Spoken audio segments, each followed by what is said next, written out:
All right, cool. Thank you so much. All right, let's get into it. Um, okay, so just a little bit about me. Like I said, my name is Kenia Hale. I'm from the Cleveland area. I graduated from Solon High School in 2017. I grew up around a bunch of different places around Cleveland. Right now, I live in Bedford. I hung out in Maple Heights a lot, Cleveland, Shaker Heights, et cetera, et cetera. So, like, yeah, I love the Cleveland area so much. I'm currently in Columbus, but Cleveland is my home. I'm currently a senior at Yale University. While there, I study computer science and architecture. And specifically, I'm like very passionate about racial justice, environmental justice, and like land usage, and especially land within cities. All right. So the basically the main point I want to get out of this talk is the fact that, and I love this art piece right here. It's by this person on Instagram. Their ad is at Molly C. Costello. Basically, it says, "We have been given all of the tools." Can I get a volunteer to read this quotation by Malcolm X for me?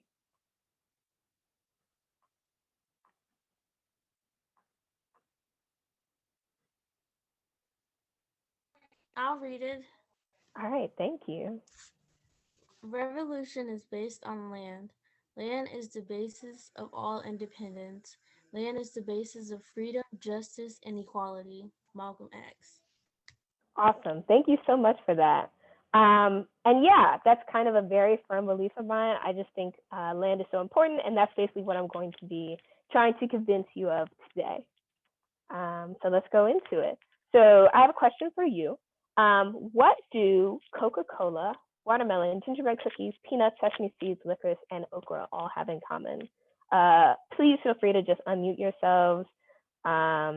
Otherwise, I mean, like I said, I would love this to be interactive. So, if I don't get volunteers, I may have to cold call, but I don't want to do that. So, yeah, just shout it out if you have an idea. Or if you want to put it in the chat, that works too. They all have taste. You could taste all of them. All have some type of scent and taste to them. Yep, that's true.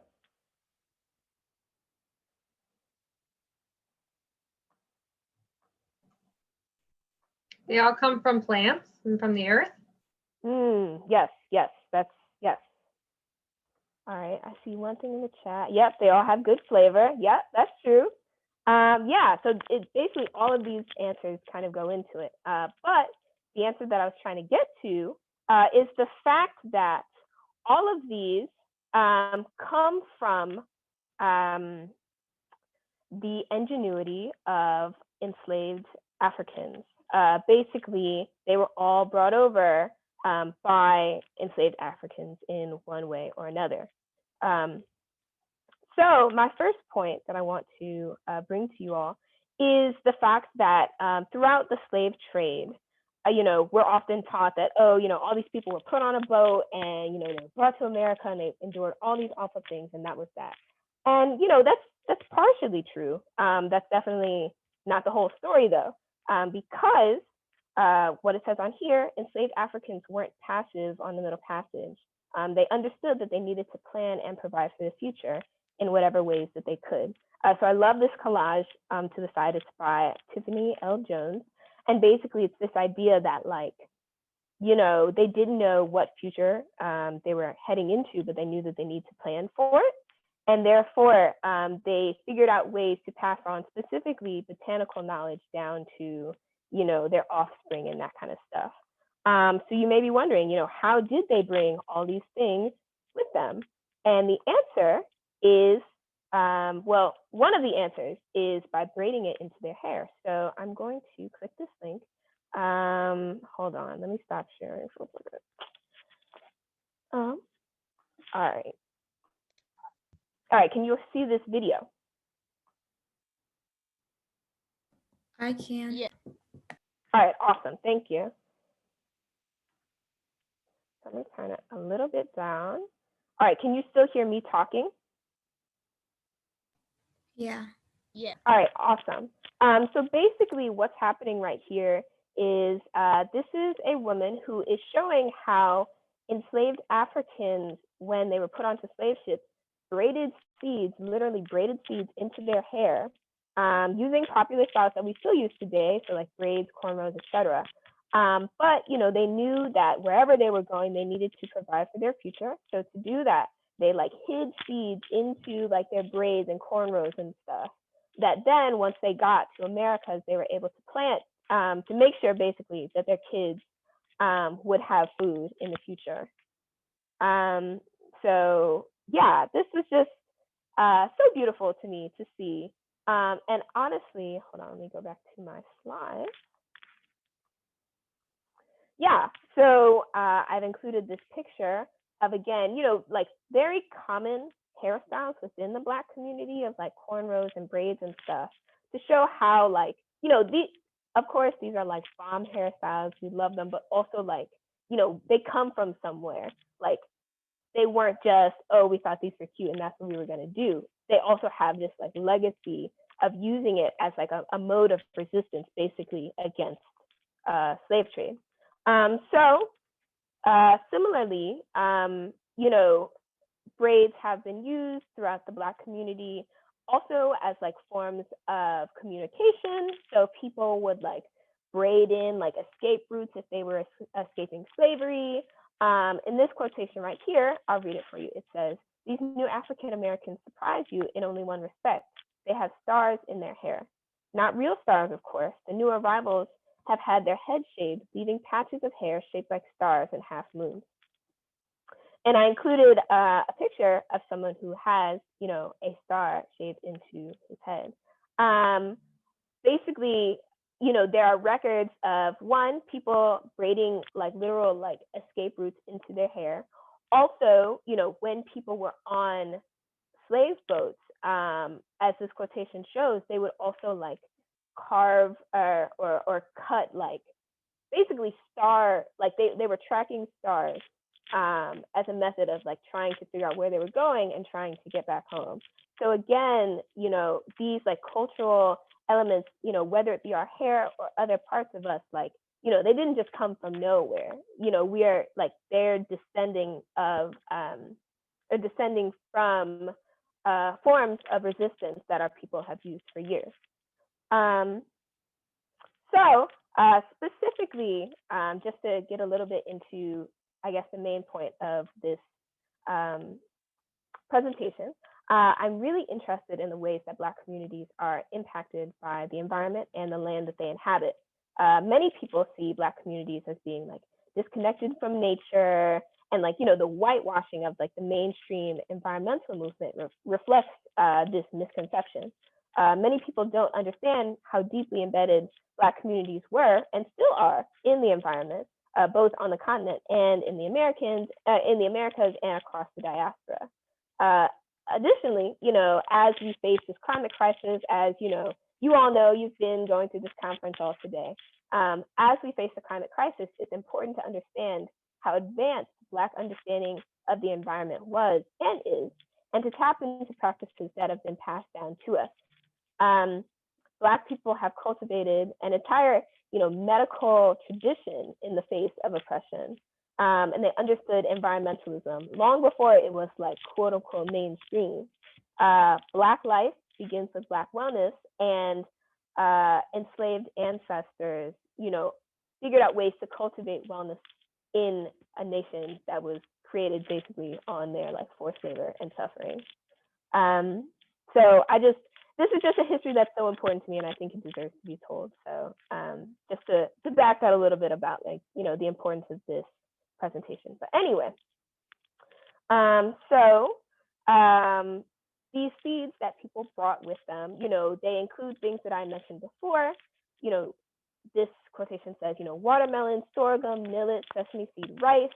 None of these would be what they are in America if not for the centuries of human trafficking that we call the slave trade. So like there are so many different types of vegetables, grains, like herbal remedies and stuff that people have been passing down for years, that we now understand to have been brought over intentionally by people, who were forcibly enslaved. And I really love the last quotation as well. It says, "Carrying on the legacy of our ancestral grandmothers, who braided seeds in their hair before boarding transatlantic ships, believing against odds in a future of sovereignty on land. So let's pause a minute and talk about this word sovereignty. Does anyone know what this word means, and can you explain it to me? Feel free to just unmute yourself.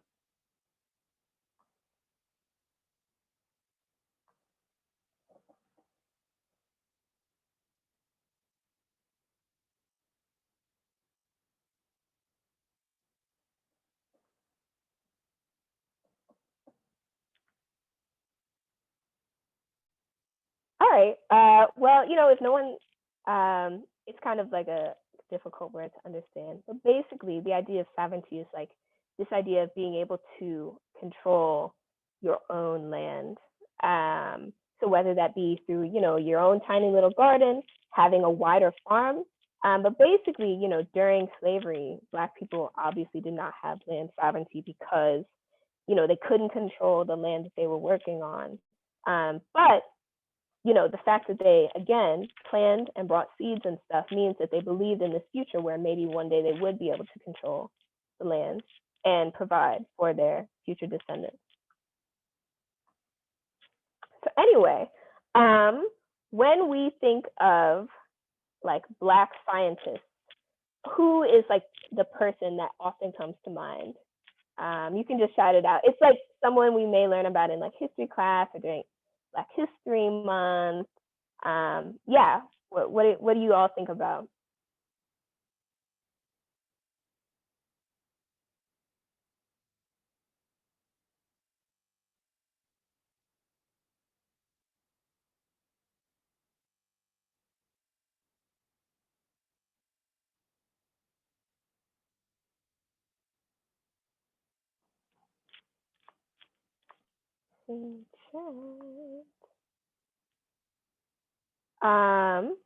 Someone said Garrett Morgan. That's one answer. It's not exactly what I'm looking for, but that's one.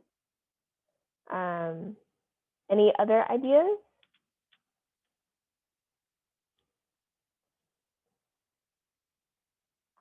Well, that's okay. Honestly, unfortunately, like it kind of further proves my point that like this is such an important history, but like we're just not taught about it. But the person in particular I'm thinking of is George Washington Carver. So some of you may know him.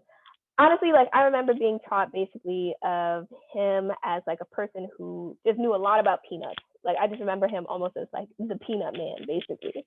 So I've included this poem about him that I was hoping, can I get a volunteer who wouldn't mind reading it for me? For everyone?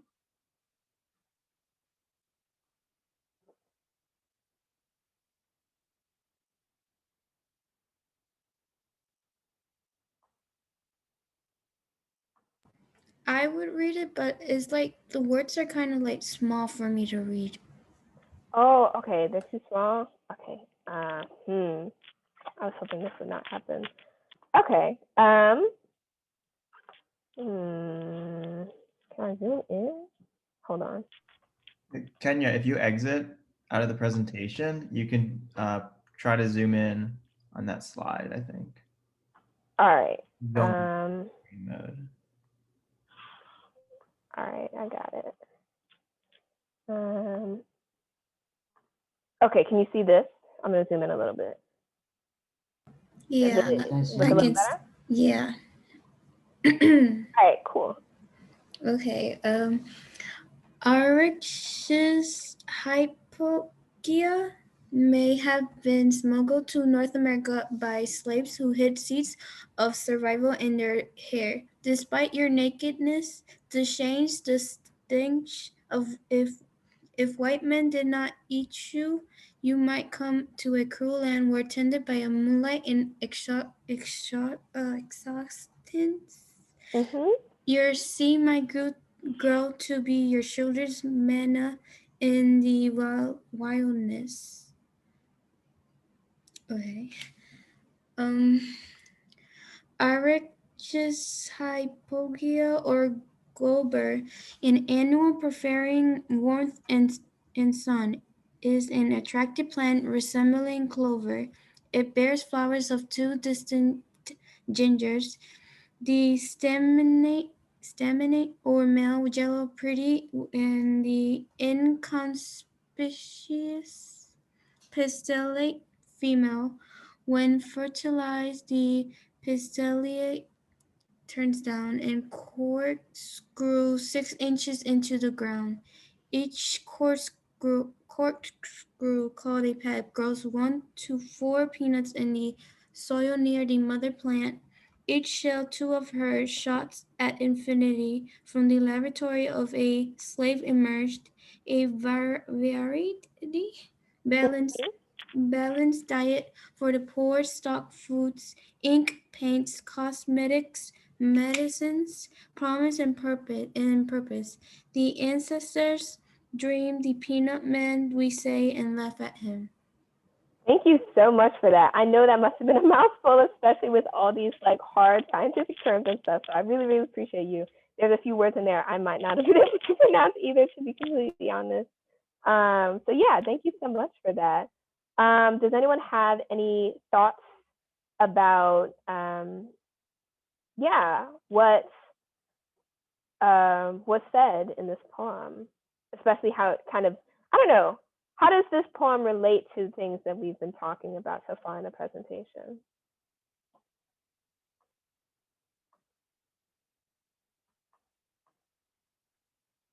I'll zoom in on it again if you want to like reread or anything.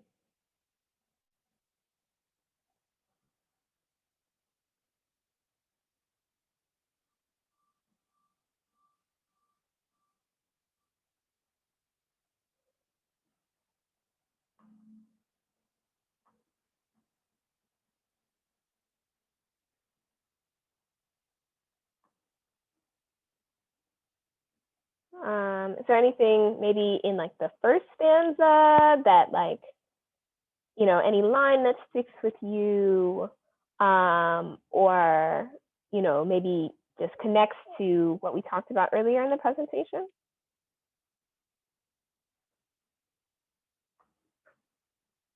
North America put slaves who hid seeds of survival in their hair.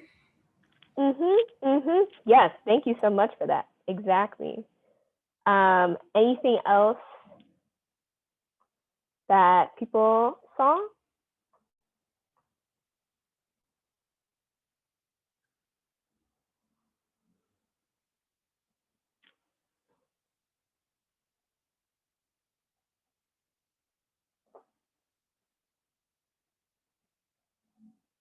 Oops, let me look at the chat.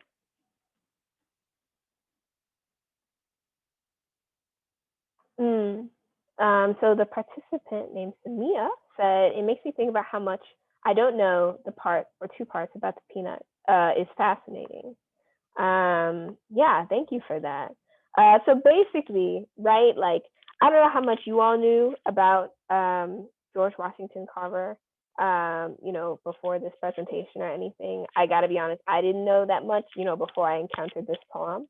But it really did make me think about how, like, you know, we're taught that he, you know, they're like, oh, he just came up with like a lot of uses for peanuts. But when you truly think about the lovely line that Janelis brought up about how like peanuts literally had to be like smuggled in to North America by people who hid seeds of survival in their hair,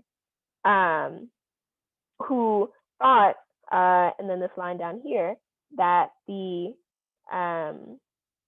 seed might grow to be your children's manna in the wilderness. So like, you know, they brought these seeds because they thought of their future, basically, and they were like, you know, we need to make sure that our kids have food in the future. And yeah, also just like the fact that his research was so scientific and like, yeah, included all of these words that I also do not know how to pronounce. You know, I feel like he isn't put on as much of a pedestal as many other like scientific discoverers throughout American history, but like reading poems like this definitely makes me think that he should be. Okay, I'll just keep presenting like this. Does this work for everyone? Like, can you still see like what's on the screen? Yeah. All right, thank you. Okay, so next we're going to look at a few pieces of artwork from a set called Creole Portraits 3, Bringing Down the Flowers by Jocelyn Gardner. So can I get a volunteer to just kind of like tell me what they see in these pictures? I'll zoom in a little bit.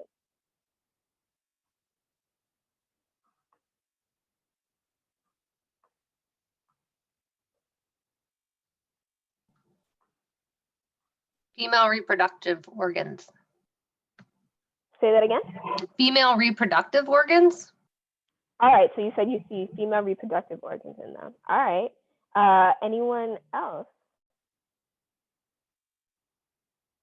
Maybe. I think I see braids. Okay, yeah, braids. All right. What about any of this stuff here, or maybe these colors? Or I kind of gave it away a little bit, but yeah. Looks What, like what are these? Say it again. it looks like insects. Insects. Okay. And maybe one more person.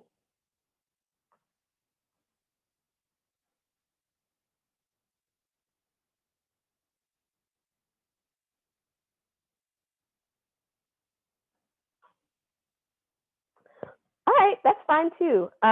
So yeah, thank you for all of the contributions. So basically, these pieces, like I said, are from a project called Creole Portraits 3, Bringing Down the Flowers by Jocelyn Gardner. This quotation says, in Creole Portraits 3, the hand-colored lithographic portraits revealed intricately braided Afrocentric hairstyles. So whoever said that they wear hairstyles, you're right. Entwined with horrific iron slave collars. So that's what like these kind of like metal looking things are around their necks. Entwined with horrific iron slave collars, which were used to punish female slaves accused of inducing abortion. Each portrait also displays one of 13 exotic botanical specimens identified as having been used for this purpose in the 18th century. So I also agree that these do kind of like resemble, and it probably is intentional that these also resemble female genital forms. But essentially, like this whole piece is kind of juxtaposing, Black women's hairstyles with these medicinal herbs that at the time they used to sadly induce their own abortions. And they use this as a form of resistance against, slave owners, which is like a very tragic thing to think about, but also, the fact that they were able to use, these medicinal plants that they found in the nature or that they cultivated themselves. So literally they were like scientists, if you think about it, as they, hypothesized and experimented and basically found these herbs in this land that they, were literally brought to as a form of resistance. So does anyone have any like comments, responses, feelings about this stuff?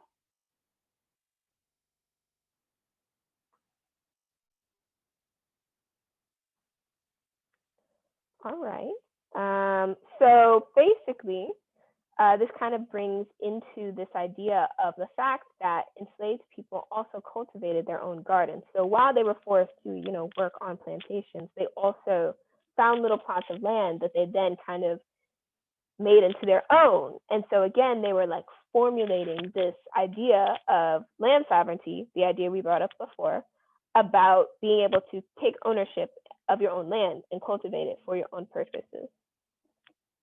So, enslaved women primarily cultivated, medicinal herbs like sage, garlic, a lot of stuff we honestly still use today in their small garden patches. And they made a point to transmit this herbal knowledge from generation to generation because they viewed health as basically like a community thing. So, when you go to the doctor, they'll, check you up, and it's very much centered on like you as an individual.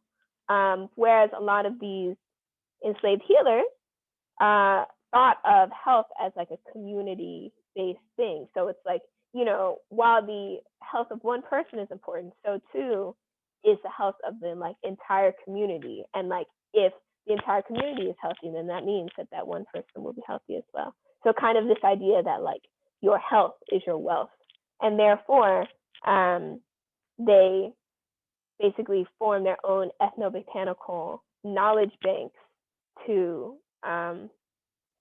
make sure that they were keeping themselves healthy and well. So this slide kind of goes into, and also this is a image of an enslaved woman who is using collard greens to cure a headache. I don't know how many of you like regularly eat collard greens. I know like it's a pretty it's pretty much a staple within African American cuisine. But I just thought it was so funny. Like I never even thought of collard greens as like something that you could use to like cure headaches or whatever. But like, you know, they use this, so maybe I'll try it sometime.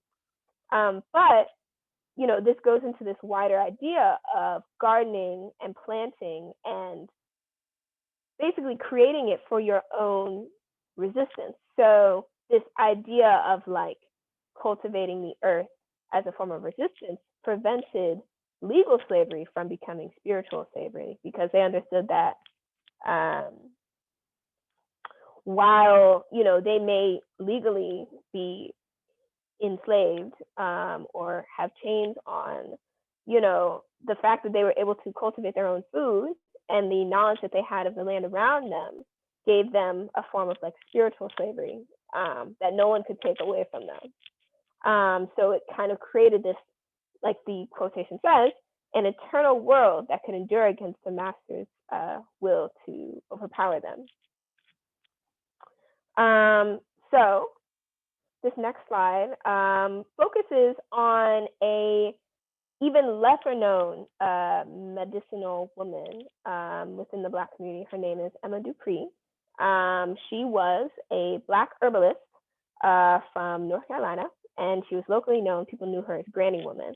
And honestly, just like looking at these images of her, like she looks like she could be my grandma, you know? And I feel like within our communities, we have so many elders who have these similar like knowledges of herbal remedies, and like, you know, or they grew up farming or they had gardens and stuff. And so like basically to say like George Washington Carver and Emma Dupree, although they are people that like we know the names of, there are so many people who had this kind of knowledge that we don't know the names of. And I just think that that's like such an important history that like needs to be explored more. But anyway, back to Miss Emma, Miss Granny Woman.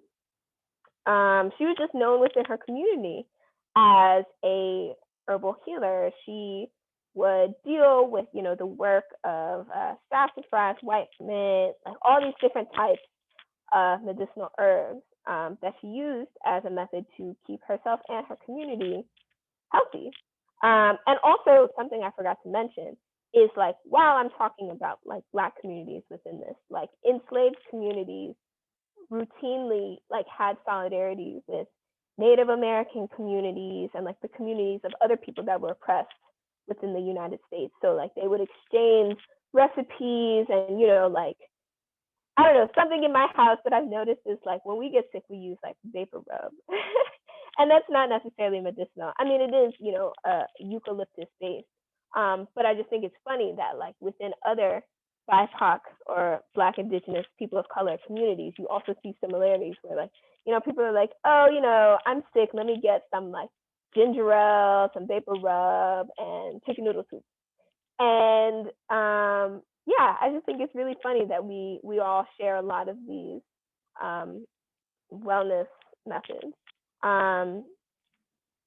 So does anyone have any, I don't know, like what were some of your home remedies that either your parents or your grandparents taught you as you were growing up to stay healthy, that like that some people may not know about, or you know, some people may not know about them too, but like what are some home remedies that you grew up with?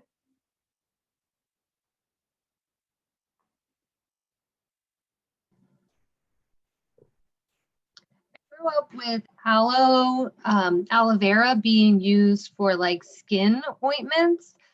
Now, as I've gotten older and I have some things with my stomach, I've shifted now to drinking aloe vera juice. Mm. Yes, thank you for that, Lisa.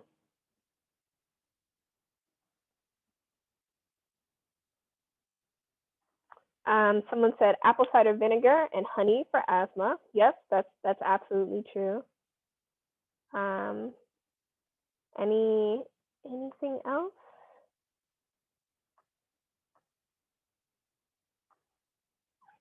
Do you recognize any of the stuff that's listed on this slide? Like, did you ever use sassafras, white mint, double tansy, like any of this kind of stuff?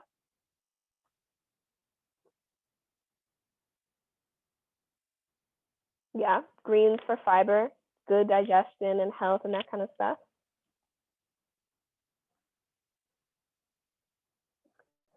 All right, well, let's keep moving. So basically, thankfully, like so much of this knowledge, although, you know, it's not really as acknowledged within history books, so much of this knowledge is being found again. And so many people are like kind of recultivating this idea of like Black farmers. So like I mentioned at the beginning, you know, there's this idea of like how, I don't know, people think that like Black people are disconnected from nature. When you think of a farmer, you like don't think of Black people, or they're like, oh, you know, like we were enslaved, but we're like done, we don't farm anymore, like that's that. But, you know, when we think of this idea of land sovereignty, food sovereignty, and what Malcolm X said before about how land is power, it is important to like have land that we're able to cultivate our own food on, just like, you know, enslaved women would do in their little garden patches. So one example that I've brought up is there's this farm in upstate New York. It's called Soul Fire Farm. It's Black owned, and it's also centered on, again, BIPOC, or Black, Indigenous, and People of Color communities. And it's a community farm committed to also ending racism and injustice within the food system. This organization, Soul Fire Farm, they also have this, they call it their reparations map for Black and Indigenous farmers. And it's literally this map of just like Black, Indigenous, People of Color run farms like throughout the country. Because again, you know, we don't often see this kind of stuff. But it's so important to realize that like people are like, we come from such a rich history of like ethnobotanical knowledge, and people are still cultivating that knowledge like to this day. So if you ever wanted to look on it, you can email me and I'll like send you the slides or like a link to it. But like there's just so many people who are so interested in this work. And there's a lot of people that are presenting today that I didn't get a chance to put on my slides, that are doing this work locally, you know, like there are so many like Black owned community farms within Cleveland, and you should definitely go check them out if you get a chance. All right, so now I want to shift gears a little bit, and I'm going to need another volunteer. Well, actually, first of all, can someone unmute and tell me who Eric Garner is, if you know?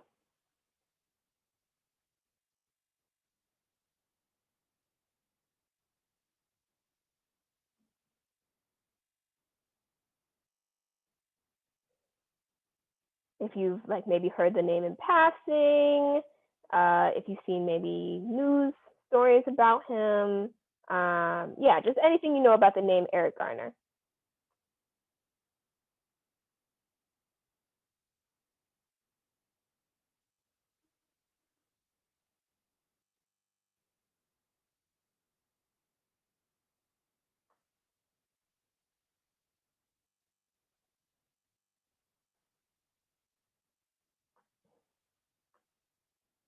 All right. Well, basically, Eric Garner was a man who was sadly murdered. He's a Black man, sadly murdered by the New York exactly. Thank you, LaDonna. Yeah. So Eric Garner was killed in New York by police, unjustly killed. Unfortunately, a story we know that happens again and again. But anyway, this Black poet, Ross Gay, wrote a poem about him. And specifically, let me say, Eric Garner was killed by a chokehold. And so there was this horrific video of him where he's basically saying, like, I can't breathe, I can't breathe, I can't breathe, over and over again. And that's kind of where this chant came from that a lot of people chant at protests. But anyway, can I get a volunteer to read this poem for me?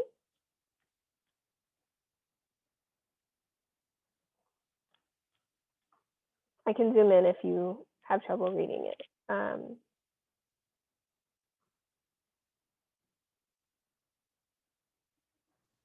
I'll read it. Go for it. A small needful fact is that Eric Garner worked for some time for the Parks and Rec Horticultural Department, which means perhaps that with his very large hands, perhaps in all likelihood, he put gently into the earth some plants, which most likely some of them in all likelihood continue to grow, continue to do which such plants do, like house and feed small and necessary creatures, like being pleasant to touch and smell, like converting sunlight into food, like making it easier for us to breathe. Thank you so much for that. Yeah, thank you for reading that for me. Yeah, does anyone, what are people's thoughts about what she just read?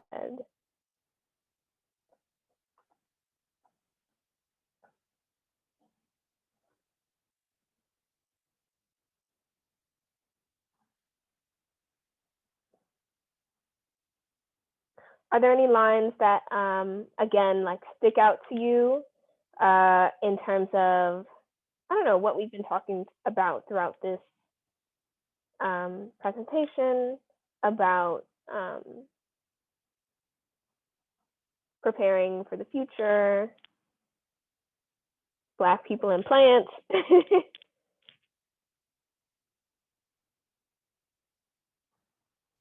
To me, it's like saying, like, not the thing, but it's like Black people and plants like had some type of connection.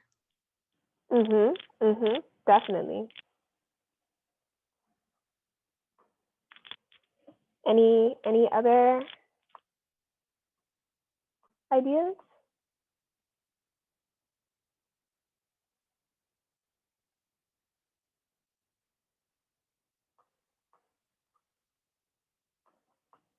All right, well, I know for me, specifically, like this line down here, I think really touches me, like the idea that, you know, it's basically saying like Eric Garner at some point in his life worked for the horticultural department, which means that he planted trees in parks and stuff. And we know that plants and trees help create oxygen for us to breathe.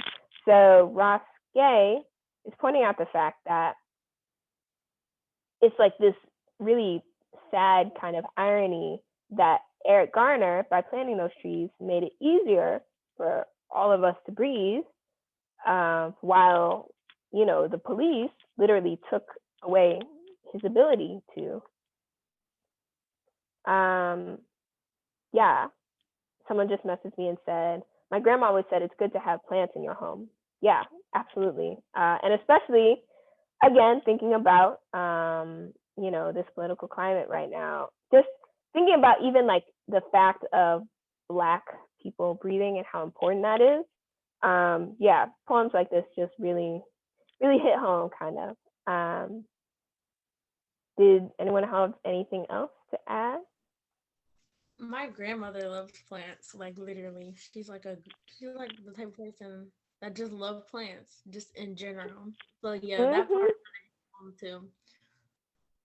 Yeah, thank you for that. Absolutely. My grandmother is the same. I remember like we would go out to her garden and she would teach me like the ways to like plant things, or like what specific plants were for and stuff. So like, I don't know, it's like very much this ancestral knowledge that has been passed down and is still being passed down. So really quick, I know we have to start wrapping up, but I was going to show you all this clip from Beyonce's All Night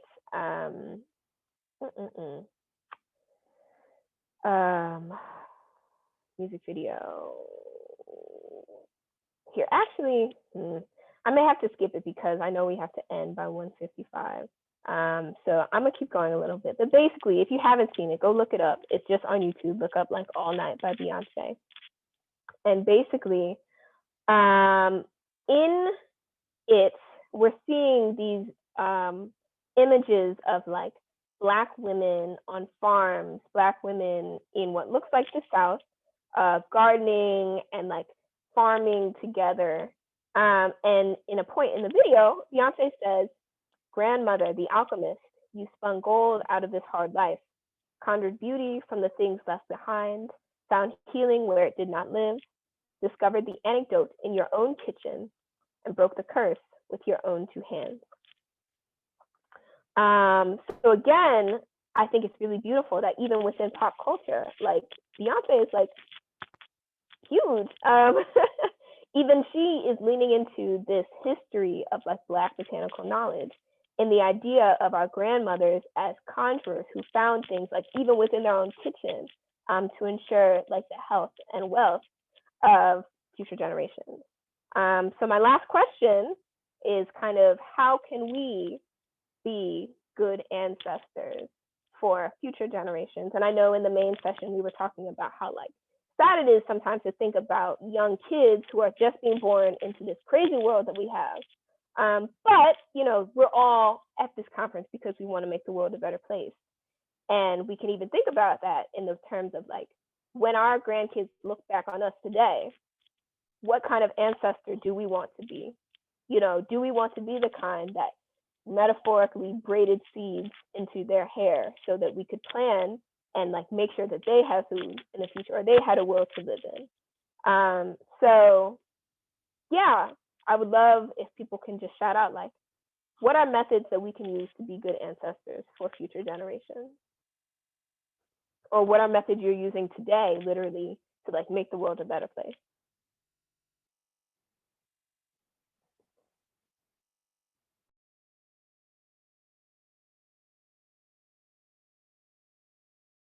I think with us all coming together, instead of like fighting against our own kind, I think we should all come together as one because nowadays, like a lot of people, a lot of Black people especially is like getting killed. A lot of them are incarcerated. It's just like a whole lot with, a lot of Black people are our own kind. And I feel like if we all come together and to work something out, it starts with us, to be honest. It really do start with us.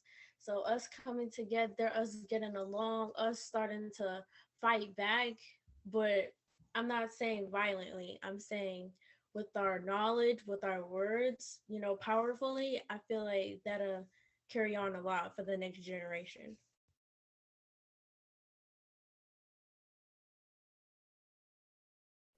Sorry, I was muted for a bit. Thank you for that. Yes, absolutely. And again, it doesn't have to be violently. Like literally, the fact that they planned for their future, braided seeds into their hair, was a form of resistance, a form of like planting seeds that we may not be able to eat from, but maybe our kids will. What are other methods that people are using to like be good ancestors? Someone commented, respecting our environment for our health. Absolutely. Yeah, even just like recycling and like fighting for environmental justice, we're literally fighting for a world in which it'll be easier for our offspring to breathe in, you know? Like it all kind of goes into being good ancestors. What other thoughts do people have?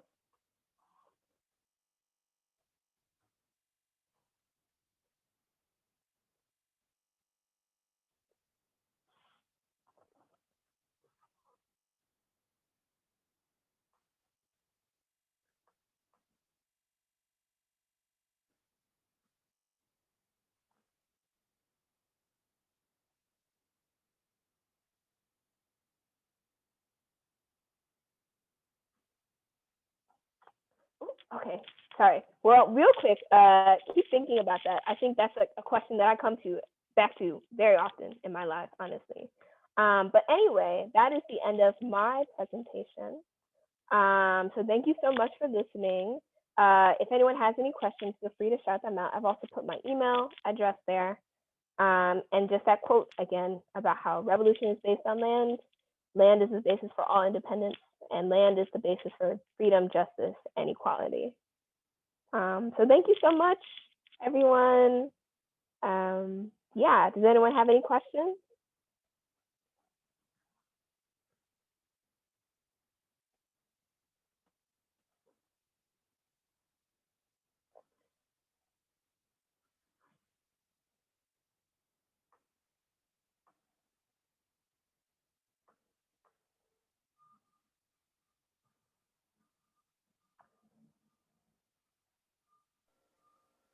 I have a quick question if no one else is interested in going. Go for it. So I thought your presentation was amazing, and I also really enjoyed your map on reparations. That's the first time I've ever saw something like that, and all the kind of Black community and a little bit of Native American farming. What would be kind of like a step A to try and get into like start learning about this knowledge? Like it wasn't until after I graduated from college that I learned like, okay, dandelions that we considered a weed has medicinal value, like it's treated for digestion. I see it in Whole Foods. Or plantain, which is like that little green leaf that we see creviced in sidewalks, actually is like an anti-itch, like natural and is free, like right in our own sidewalks and in our cities. So is there any particular resource that you recommend for high school students and youth to start learning about this topic? Yeah, definitely. So really quick, and I know we have to go really fast, but there's two books I want to recommend. One is called Working the Roots by Michelle Elizabeth Lee. It's about over 400 years of traditional African-American healing, so like botanical knowledge and that kind of stuff. There's another book called Braiding Sweetgrass by Robin Wall Kimmermer, and she is an Ojibwe, or like indigenous Native American scientist and healer as well. And so she kind of talks about similar things from an indigenous perspective. So it's interesting to see like these parallels between, botanical knowledges of Black communities and botanical knowledges of indigenous communities and stuff. But yeah,